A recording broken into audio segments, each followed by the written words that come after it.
It's surprising to see even doctors setting up street stalls to offer massages, turning the area into a massage street. There have been reports about declining incomes for doctors. These 10-minute massages cost just 9.9 yuan, and those who have tried them say the techniques are quite professional. In the past, getting a massage at a shop would cost at least over 100 yuan. You see, it's tough to make a living these days. Everyone's out there trying to earn some money, lining up on the street. Come on, give it a try and see how it feels. Look at the row of them behind. Whoa, it's really tough to do business these days. China's economy is continuing to worsen, and many industries are in decline. Even doctors have now set up stalls on the street offering services. This shows that even a once secure profession is now struggling.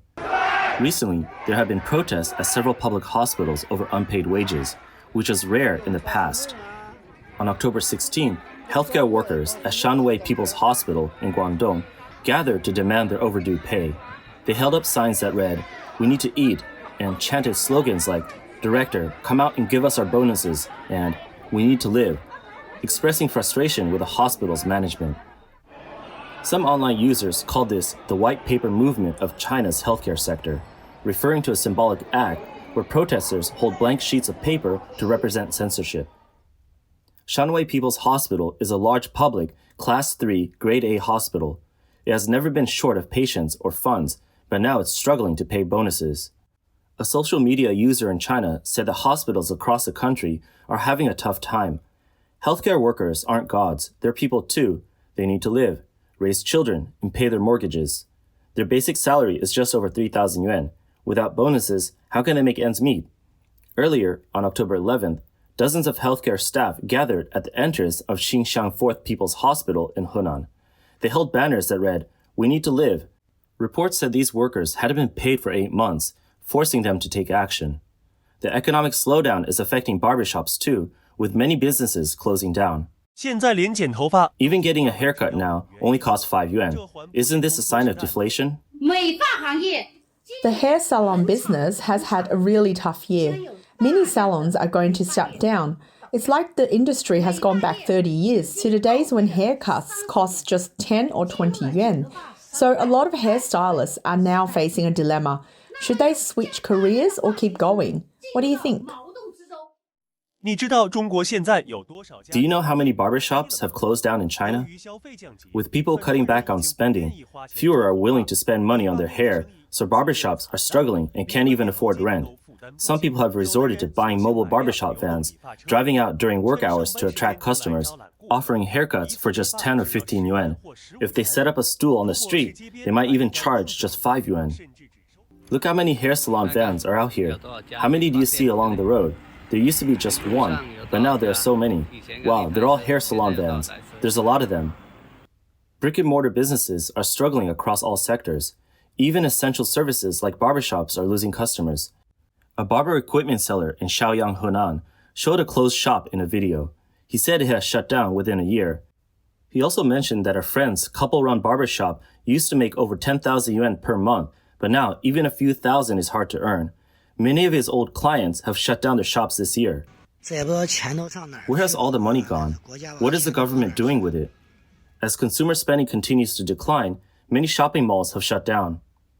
I was planning to eat at Starlight Park today, but I found out all the stores here have closed. My goodness, what happened? Let me show you.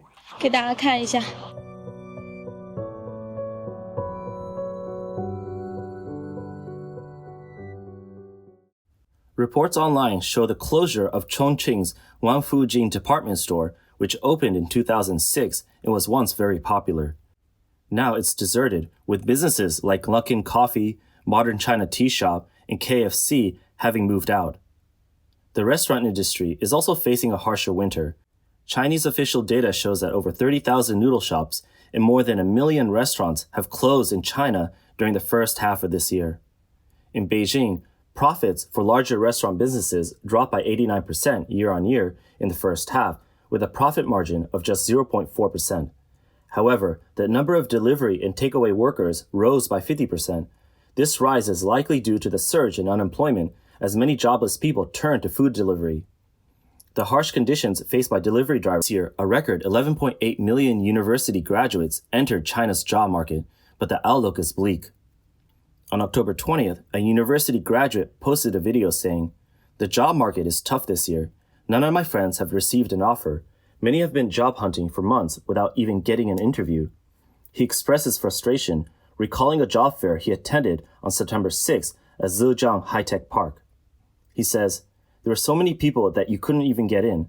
Companies like SMIC, which are doing well, had stacks of resumes on their desks. It was impossible to approach the HR staff. I thought I'd try to line up at less competitive companies like Changxing and Changjiang and see if I could speak to HR. But when I saw everyone around me has such high qualifications, I didn't even want to take out my resume." Another person shared a video saying, "It's really hard. Over 80% of the people in the room had master's degrees. It's not just graduates with bachelor degrees struggling. Even those with master's degrees are now applying for lower-level jobs they would have once considered beneath them." In September, a hiring announcement from Boshan College's logistics service company in Yunnan was posted, including 7 positions, like dormitory management and security. 4 of these positions were filled by master's graduates.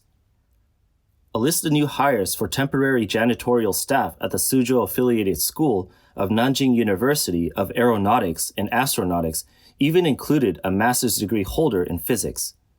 Beijing University scholar Zhang Dandan estimated that youth unemployment peaked at 46.5% in March 2023, far above the official figures released by the CCP.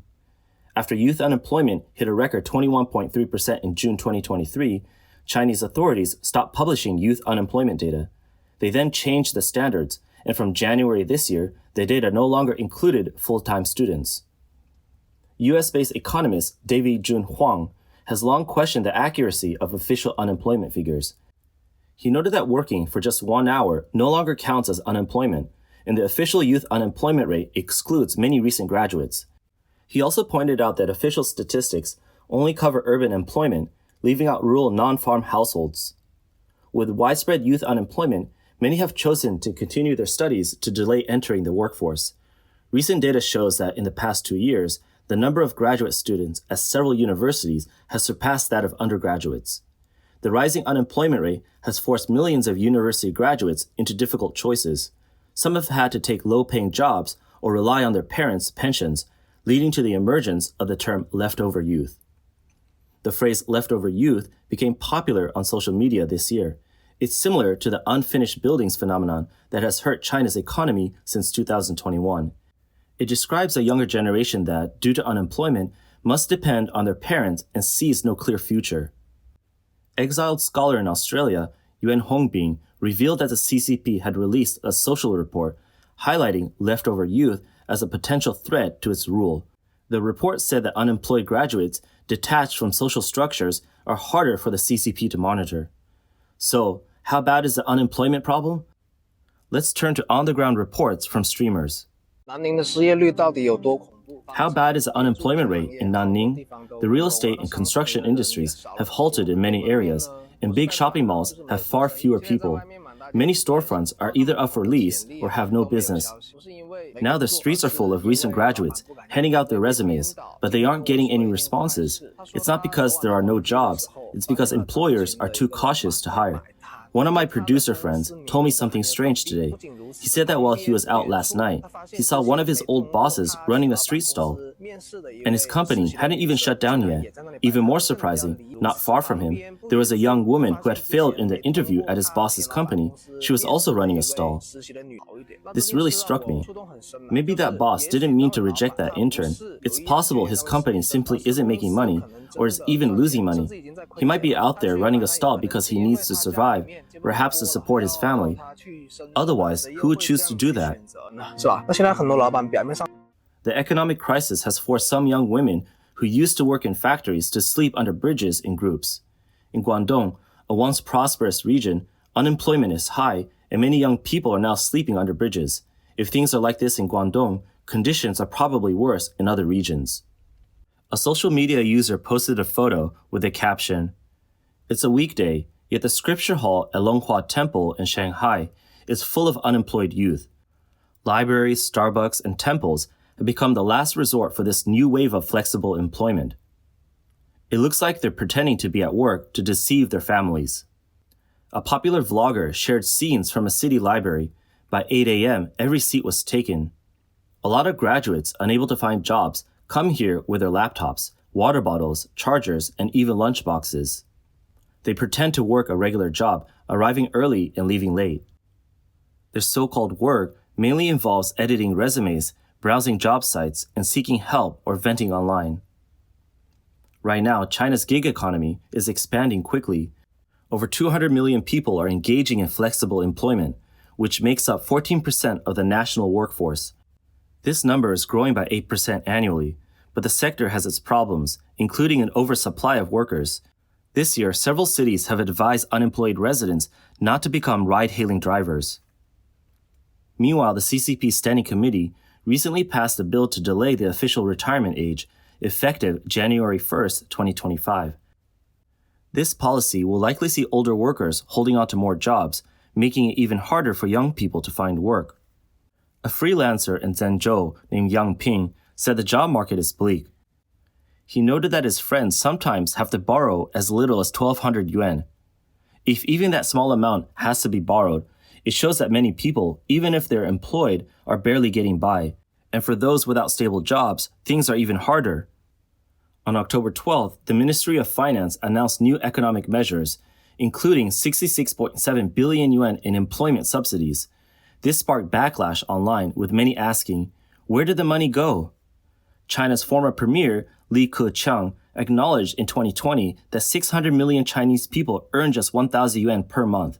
Recent data from CITIC shows that 546 million people in China have a monthly income of 1,000 yuan or less, while only 5% earn over 5,000 yuan. A survey done by social media user in China suggests that the current level of hardship for people in China has reached a maximum of 9 levels. These include unemployment, no savings, mortgage payments, raising children, debt collection, illness, parents' illness, and property foreclosure. The real estate sector has been in bad shape over the past 2 years. These two streamers highlighted the situation in Nanning. You probably won't believe how things are in Nanning right now. Some big companies and corporations haven't paid salaries for half a year. Companies like China Resources and Wanda have barely any staff in their once busy office towers. The real estate and related businesses are even worse off.